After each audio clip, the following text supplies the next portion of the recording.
Hello, I'm John Paul from Cannes. We've been asked by a few people to put this briefing together, targeted for council communications teams, focusing on England around election communications in the coming weeks. We're going to cover important dates and milestones, and how to build up to those, compliance around reach, messaging and platforms, also which platforms are going to be strong, and which platforms maybe to avoid, how to model campaigns and audience sizes, and also looking at some of the messaging that you might need to cover.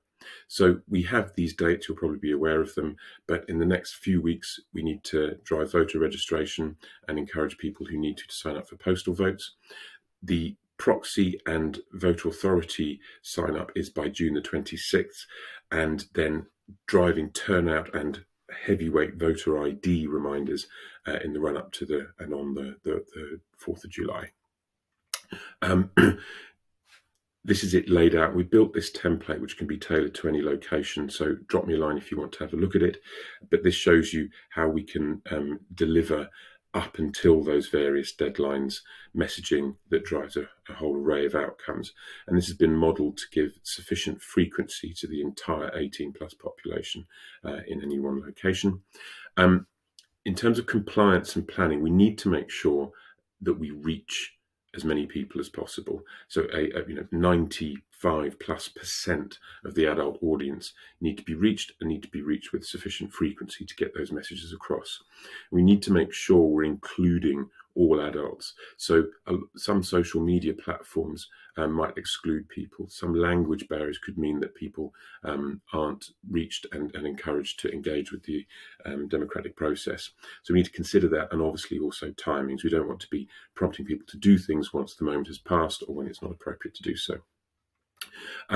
So going into platforms, we in the past would have used Meta, Facebook and Instagram as a significant part of campaigns.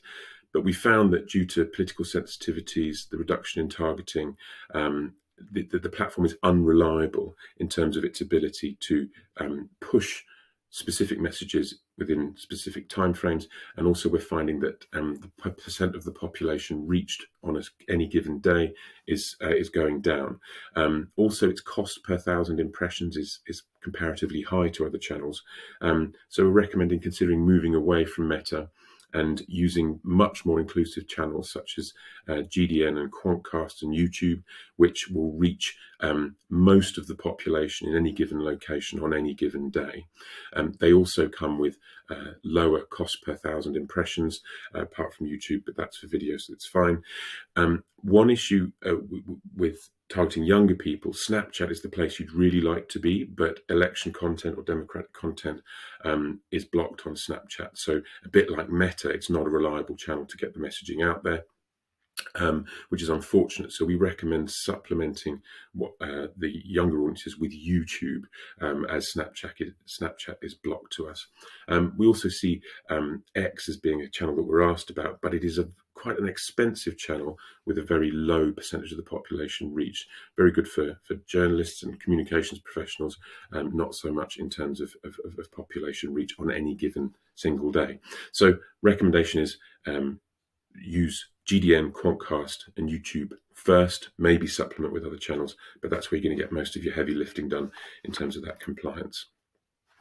We've built a template or a model where you can put in your adult population, and then it will build recommendations around frequency and budgets to ensure that you reach that population sufficiently frequently in the run-up to the various deadlines and election day itself.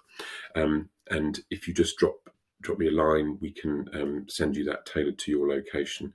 It just means that all the work and impressions and modelling is done for you, and that can be something that can be given to electoral services. In terms of messaging, really worth checking the Electoral Commission and LGA guidance. I'm sure you're all up to speed with it.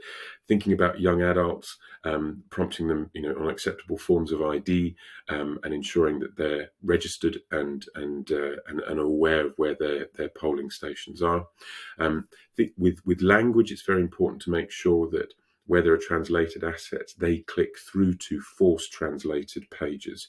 You can do that using an array of large language models, making sure that that user experience is consistent, and make sure that language is not a barrier to people registering and people taking part in the election. We really need to think about voter ID. At the recent local elections, people were turning up without it.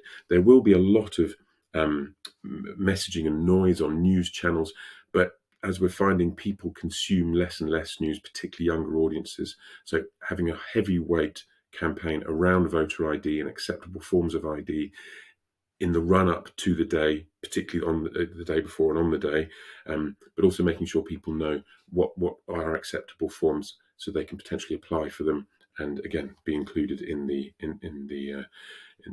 election. In terms of driving turnout, making sure people are making a plan, they know where their polling station is, and they're prompting them to make a plan to vote on that day and to bring their ID. Those two messaging strands will go very well together. And also a point we've been asked about, what sorts of campaigns you're allowed to go. The LGA advice is very good on this, but things like foster care recruitment, general recruitment, some consultations around planning are absolutely fine. Business as usual, fine to go along, particularly if it's something that's potentially going to cost the public sector if it's switched off. So BA, you can keep going. But the advice is, if you've got creatives that involve politicians, probably pull those for now, and just keep it purely about the outcome for the public sector. So in summary, we've got a week really to put certainly the first phases of plans together. We'd recommend moving away from Meta, Facebook, Instagram towards Quantcast and GDN. And we'd also recommend keeping it very, very simple, broad, ensure everyone's included, simple messages, and an even weighting across everything that you're doing, partly to ensure that it's fair, but also to keep it simple for us in terms of, for you in terms of reporting. So if you want that model, or you have any questions or would like some advice, please do get in touch. It'd be lovely to have a conversation with you. And yeah, we hope to speak to you soon.